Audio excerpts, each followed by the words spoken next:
बिस्मिल्लाहिर्रहमानिर्रहीम। रब्बिश रह ली सदरी व यस्सिर ली अमरी वाहलुल उक़दतम मिन लिसानी यफ़क़हू क़ौली या मुक़ल्लिबल क़ुलूबि सब्बित क़ल्बी अला दीनिक। अस्सलामु अलैकुम व रहमतुल्लाहि व बरकातुहू। प्यारे बच्चों, वालेकुम अस्सलाम व रहमतुल्लाहि व बरकातुहू। उम्मीद करता हूँ आप तमाम लोग बखैर व आफ़ियत होंगे, ठीक होंगे। प्यारे बच्चों, यस्टरडे हमने आपको जो होमवर्क असाइन किया था उसमें पहला क्वेश्चन नंबर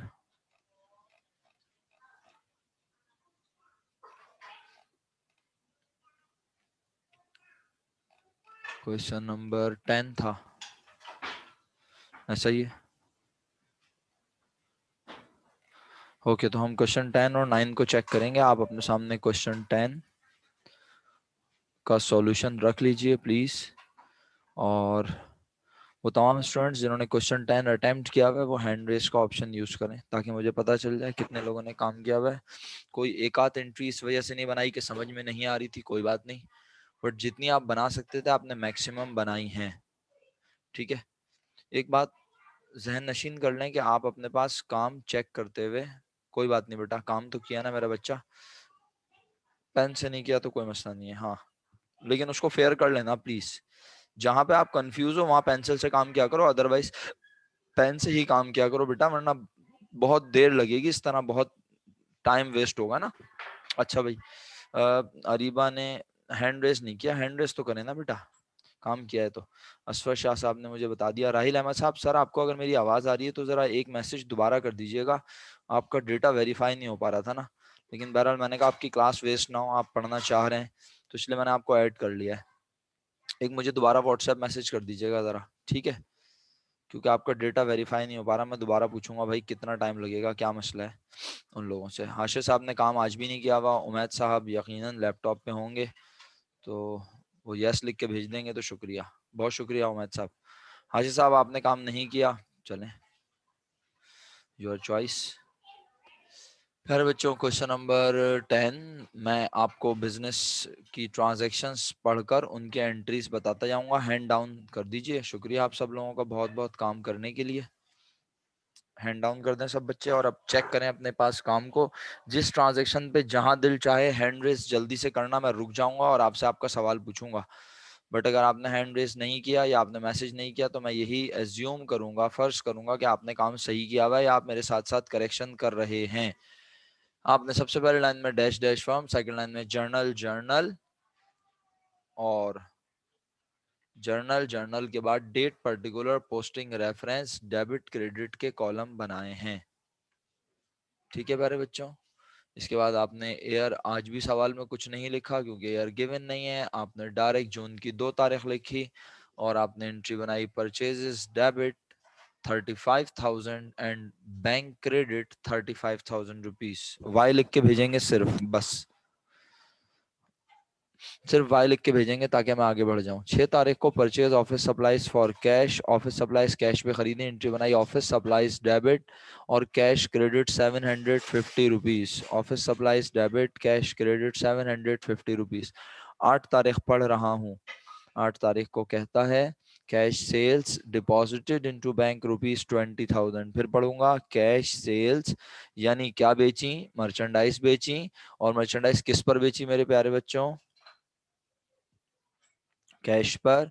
और जो पैसे आए वो हाथ के हाथ कहाँ जमा करवा दिए, ऑफ विच नहीं लिखा हुआ आज के इसमें से, नहीं, जितनी भी कैश सेल हुई, कितनी कैश सेल हुई, जितनी भी हुई सारी की सारी कहाँ जमा करवा दी, बैंक में। तो इसका मतलब है कैश जितना आया सारा का सारा चला गया कहाँ, बैंक में। तो कैश बढ़ा ही नहीं हमारे पास, कैश जितने से इंक्रीज हुआ उतने से डिक्रीज हो गया, तो कैश को देखने लिखने की जरूरत नहीं है।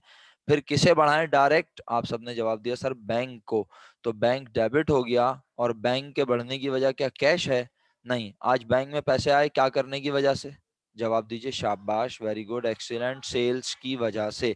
तो मेरा ख्याल है सब बच्चों ने एंट्री बनाई, bank debit sales credit 20,000 rupees. एक बार दोबारा कह रहा हूँ, bank debit sales credit 20,000 rupees. Very good प्यारे बच्चों, एक्सीलेंट। जो बच्चे काम कर रहे हैं, जो बच्चे साथ साथ काम चेक कर रहे हैं, अल्लाह के हुक्म से वो आगे चल सकेंगे। जी शाहजैन, आपने एन लिख कर भेजा है, तो क्या रिपीट करूं, हैंड रेस कर लें, सवाल करना चाह रहे हैं, समझना चाह रहे हैं। मैंने अर्ज किया सर कि जब हमने कैश पर मर्चेंडाइज बेची, कैश सेल्स का मतलब है मर्चेंडाइज बेचना। जी मेरा बेटा, चाहे हम कैश पे बेचें चाहे क्रेडिट पे, हम सेल्स ही लिखते हैं। हाँ, जब कैश पे बेचें तो कैश आता है, बैंक में पैसा आए तो बैंक बढ़ता है, और उधार पर बेचें तो अकाउंट रिसीवेबल लिखते हैं। हमने सेल्स के साथ कभी कैश तो लिखना सीखा ही नहीं। आप तानिया, आप जाएं बेसिक अकाउंटिंग का फॉर्मेट चेक करें, और उसमें जाके चेक करें कि मैंने आपको इनकम में सबसे पहला नाम क्या लिखा है, मुझे पढ़ के सुनाएं, लिख के बताएं क्या लिखा हुआ है। रेवेन्यू या इनकम में सबसे पहला नाम क्या लिखा है हेड ऑफ अकाउंट्स में, और क्या वहां पे उसके अलावा और कुछ लिखा हुआ है, चेक करें। शाहजैन कह रहे हैं अकाउंट रिसीवेबल किया है। बेटा अकाउंट रिसीवेबल,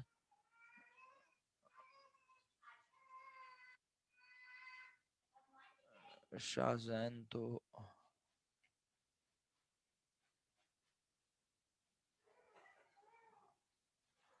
शाहजैन देखो बेटा, आप कह रहे हो कि आपने लिखा है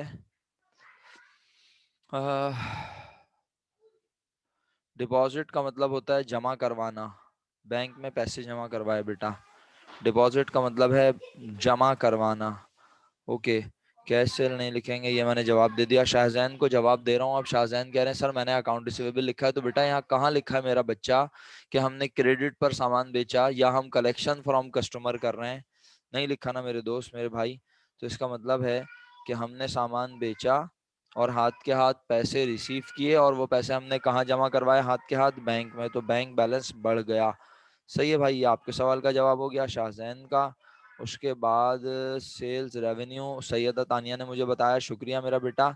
तो इसका मतलब है देखो, वहां ना तुम्हारे पास कैश सेल है तानिया, ना वहां पे क्रेडिट सेल है। इसका मतलब है चाहे सेल कैश पे हो चाहे क्रेडिट पे, हमेशा सेल्स ही लिखा जाता है। सही है। अब आई होप आपको समझ आ गया। हाशिर कहते हैं टू की नरेशन कंफर्म कर दें।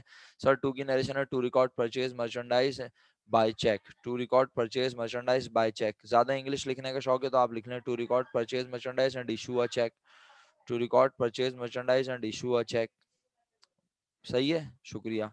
इसके बाद मेरे पास है, हाशिर कहते हैं to record purchase on purchases on cheque. नहीं, ये सही नहीं है, मुनासिब नहीं है, ऑन चेक नहीं ना। शाहजैन कहते हैं बैंक में, यस सर, और तानिया को भी ओके। सही है प्यारे बच्चों, सबके सवाल के जवाब दे दिया, आगे बढ़ रहा हूँ। 10 तारीख को receive a cheque 58,500 to record purchase on bank. नहीं भाई, ये नहीं बनेगी, नहीं ना, प्रॉपर नहीं बन रही इंग्लिश। आप खुद देखो, देखो एक बात सोचा करो शाहजहान, जब भी नरेशन लिखो ना, तो तरीका क्या होना चाहिए? तरीका ये होना चाहिए कि वो नरेशन पढ़ के तुम्हें समझ आ रहा है कि क्या हो रहा है। यानी अब तुम अगर एक अकाउंटेंट हो या तुम एक बिजनेस के मैनेजर हो, और तुम ये नरेशन लिखी हुई पढ़ो to record purchase on bank, तो तुम्हें क्या समझ आएगा? इससे क्या मतलब लोगे कि रिकॉर्ड कर रहे हैं हम परचेज बैंक? नहीं ना। तो इसका मतलब है आप लिखो to record purchases and issue a cheque, या to record purchases by cheque, कि हमने रिकॉर्ड किया परचेजेस को, और बाय चेक यानी इसका मतलब है हमने खरीद के चेक के जरिए अदायगी की है। ज्यादा मैंने कहा ना, ज्यादा इंग्लिश लिखनी है तो लिखो to record purchases and payment by cheque. मतलब आप जो अंग्रेजी लिख रहे हो वो ऐसी हो नरेशन में कि पढ़ के समझ आए कि ऊपर क्या मामला हुआ है। बस ये है भाई मेरी तमाम बात की समरी। आगे बढ़ रहा हूँ बच्चों। चेक लिया 58,500 रुपीज का, 58,500 रुपीज का चेक लिया प्यारे बच्चों मोहम्मद अली से। चेक लिया है, क्यों लिया है? यकीनन हमने मोहम्मद अली को पास्ट में सामान, जवाब नहीं आया प्यारे बच्चों आपका।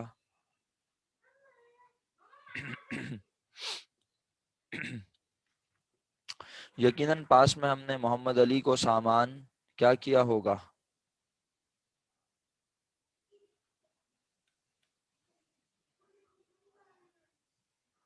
हम चेक क्यों ले रहे हैं? हम चेक क्यों ले रहे हैं?